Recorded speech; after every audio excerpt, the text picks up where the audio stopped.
Thank you very much, Mr. Capuano. I have serious concerns about the potential conflicts of interest with regard to HUD funds that are contributing to the profits of multifamily developments owned in part by the President and his son-in-law, Jared Kushner. Do you think it's appropriate that the President and his family are profiting from federal government funding intended to support low-income families? If you can give me a specific example, I can address that question. Well, I want to know if you think it's appropriate that the President and his family are profiting from any federal government funding intended to support low-income families. I don't think it's appropriate for public officials in general to do that. Okay. Do you stand by the President's decision not to divest himself of his interest in properties that receive HUD funding? I think the best thing to do is tell me specifically what you're talking about, and then I can address it. What have you done to ensure that HUD is properly handling these unprecedented conflicts of interest?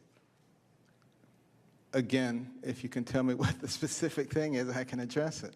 These properties that are owned in part by the President or Mr. Kushner are also reportedly in very bad condition. You know Starrett City, don't you?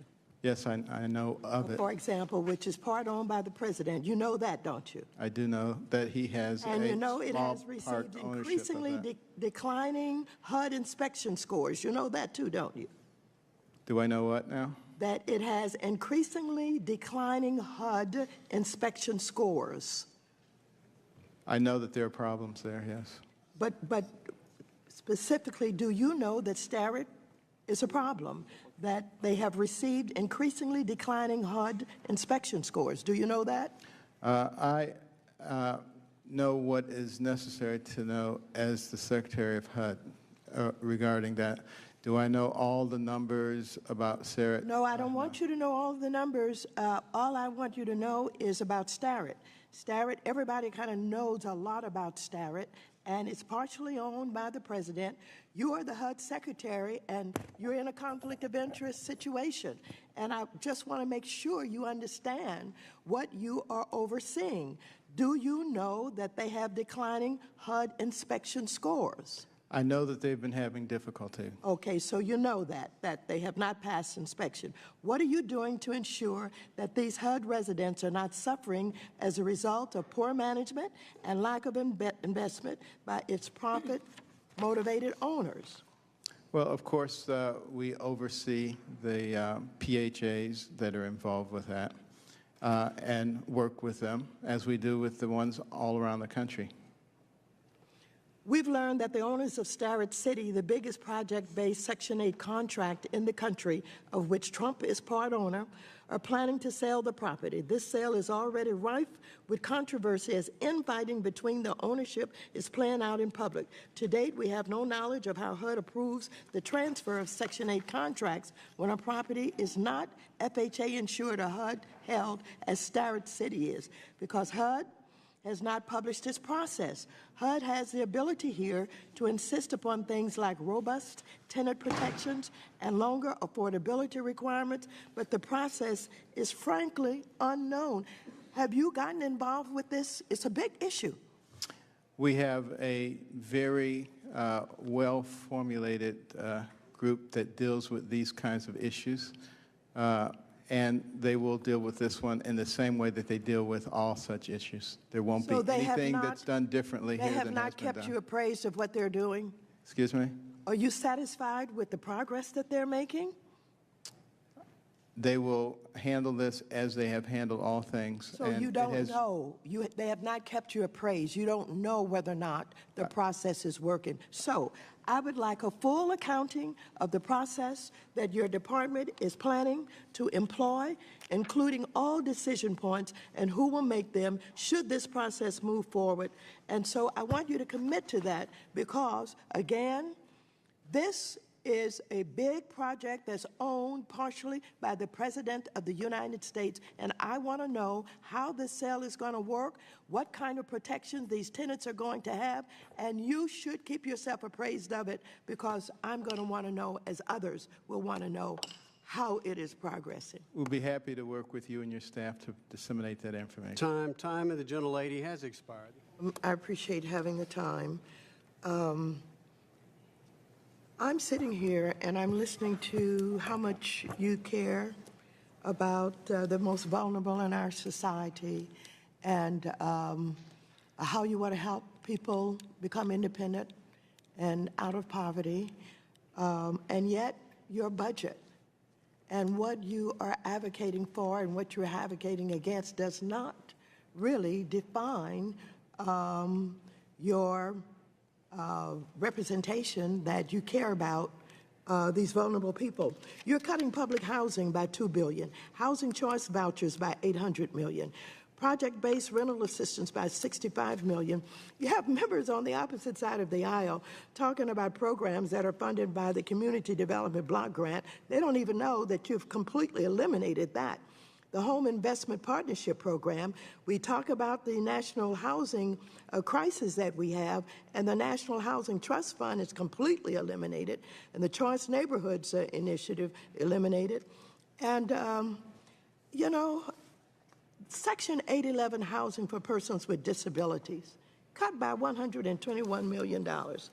And so there's one thing that stands out in my mind based on the campaign and looking at what happened in the primaries and things that the president said and how he talked to you and others and demeaned you so much. But one of the things that stands out in my mind so vividly is how he mocked and mimicked a disabled journalist. And so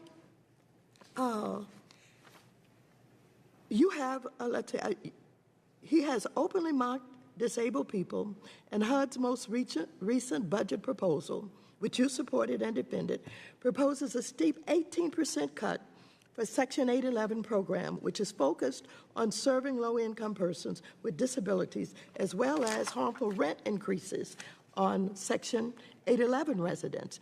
This is very concerning in light of the critical role that HUD plays in providing housing assistance for low-income persons with disabilities, as well as enforcing the Fair Housing Act, which protects persons with disabilities against discrimination in the housing market. Do you remember seeing that display by the president where he mocked and mimicked disabled journalists? Do you remember seeing the site of that? I remember seeing the episode that you're referring to. Do you think it was wrong for the president to send that kind of message about what he cares about disabled people? Well, you know, I'm not really here to talk about the president. I really want to talk about the people that we're trying to help. Well, yes, I want to talk about the people too. Right now, I want to talk about the disabled people. And I want to know if his attitude is such that it is reflected in this budget and you defend the budget, and are you defending in any shape, form, or fashion the fact that the person who wanted to be the president of the United States of America for all people would treat disabled people that way? What do you think about that? As a pediatric neurosurgeon, you know, a large portion of my patients were disabled people. All right, so you do care about disabled people, is that right? Of course. When you're in front of disabled people who are advocating for resources to help with their lives, and they ask you about the president and the fact that he mocked and mimicked disabled journalists during the campaign, and they ask you, do you defend the president in doing that? What did you say to them?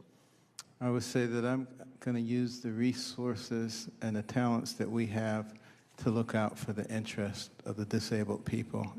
We're going to commit to making sure that they are not displaced. So do you think the cut of $121 million is a demonstration of your support for the disabled? Section 811 housings for persons who are disabled? I would say it's not the amount of money, it's the result that you get that's important. I beg your pardon, I can't hear you. I would say it's not the amount of money, but rather the result that you achieve that's important. Well, you keep talking about the amount of money, but you know your real concerns and what you care about is reflected in the budget. And it is difficult for me to believe that you really care about the disabled when you are cutting the resources to them because of the difficulty in their lives and the tremendous needs that they have. It is difficult for me to believe you care about them with these kind of cuts.